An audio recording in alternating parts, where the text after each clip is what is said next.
Alyssa, and this is my video for the most underrated show of 2021.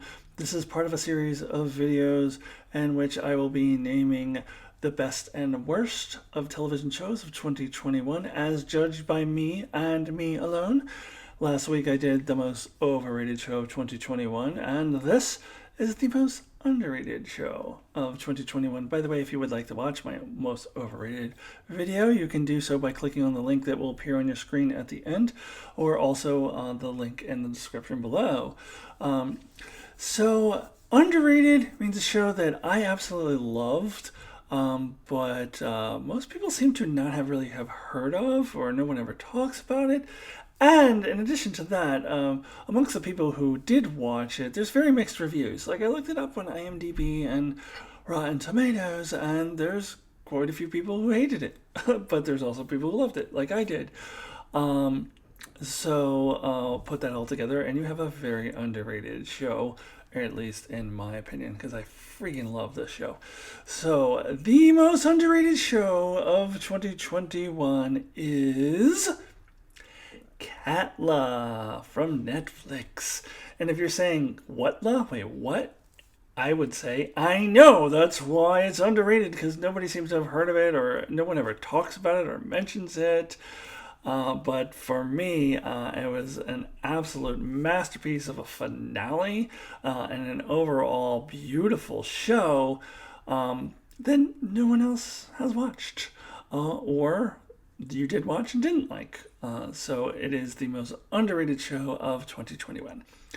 So, Katla. I'm going to go through it in a very spoiler-free way, because if you haven't seen it, I would like you to watch it so I can discuss the ending with you, because I've had no one to discuss the ending with.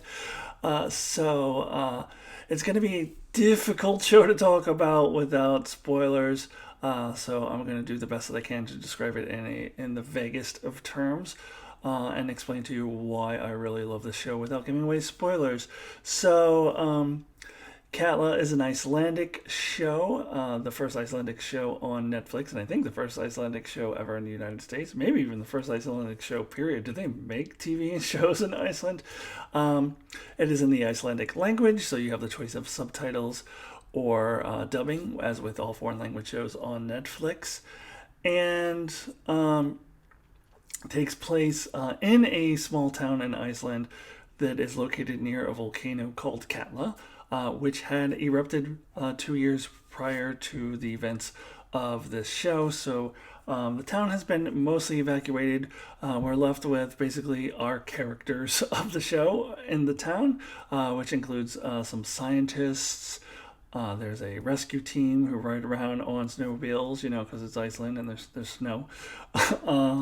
There's a police officer and his deputy. There's a nurse, and their family members, and a few other people. There's a few essential people who are allowed to live in this town, but because of the residue of the volcanic ash, and the air isn't the best to breathe and all that stuff, the town has been mostly evacuated. And in fact, we have one character who comes into the town at one point from the outside, and she has a very difficult time getting into the town. Like, they're not letting people in.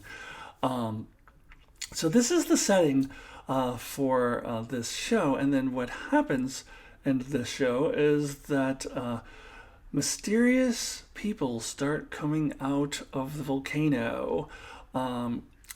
Couple of those people are people who seemingly have come back from the dead. But not all of them are people who have come back from the dead.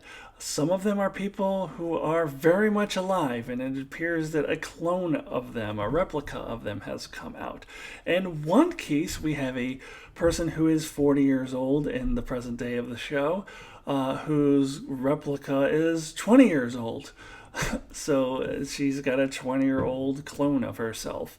In other cases, they're just exact clones of people. In other cases, as I said, they are people who seem to have come back from the dead. And they come out one by one, gradually throughout the 6 episodes of this season. And so that is the big mystery of the show. And I am here to tell you that this show is not my most underrated show of 2021, or an amazing, beautiful show in my estimation because of the answer to this mystery. Now, we do get an answer, so if you start watching, don't worry, it's not going to be like Lost where you don't get an answer. You get the answer. I didn't think the answer was mind blowing, and it is not the reason why I love the show. The answer was fine. There actually is an aspect of this answer that I appreciated because they were able to avoid a very cliche trope. I was worried about them going in a very cliche direction, and they were able to avoid that. So I did appreciate that. But the answer didn't blow me away, and it is not why I love it. Why I love the show is why I love a lot of shows. The characters. It is all about the characters.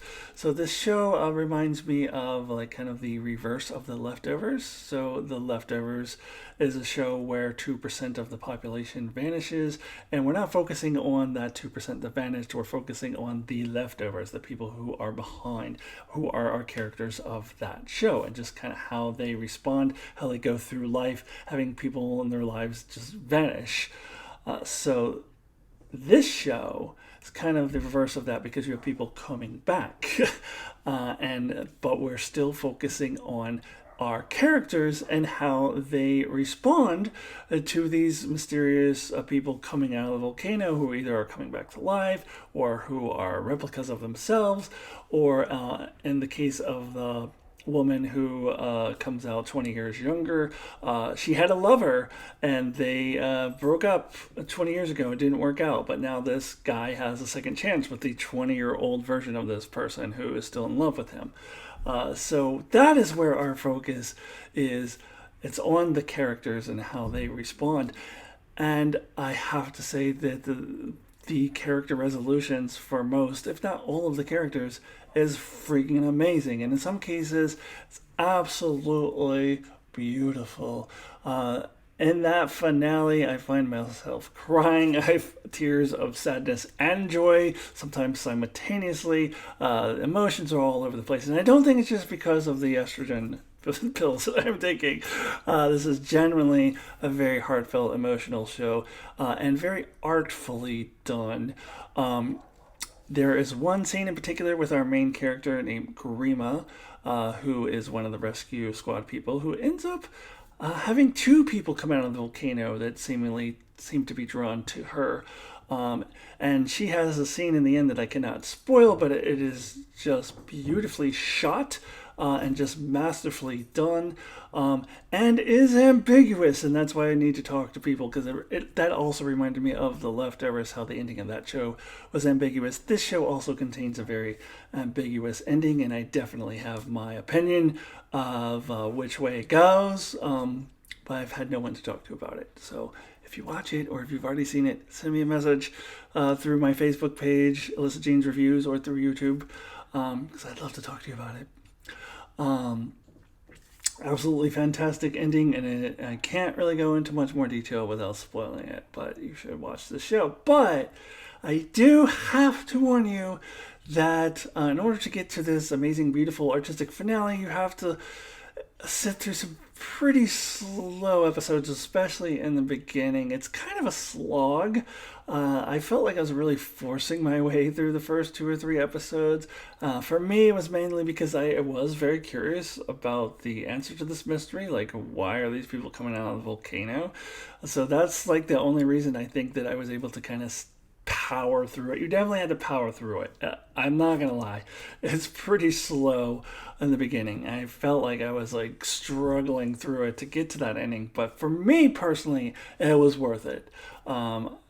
Clearly, there are people out there who left reviews on Rotten Tomatoes where that was not the case for them. But I also read reviews from people who gave up after the first episode or two because it was so boring.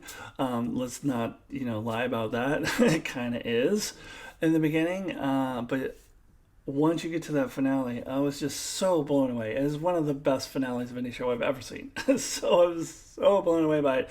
But you do have to struggle through the first couple of episodes. There's no doubt about that.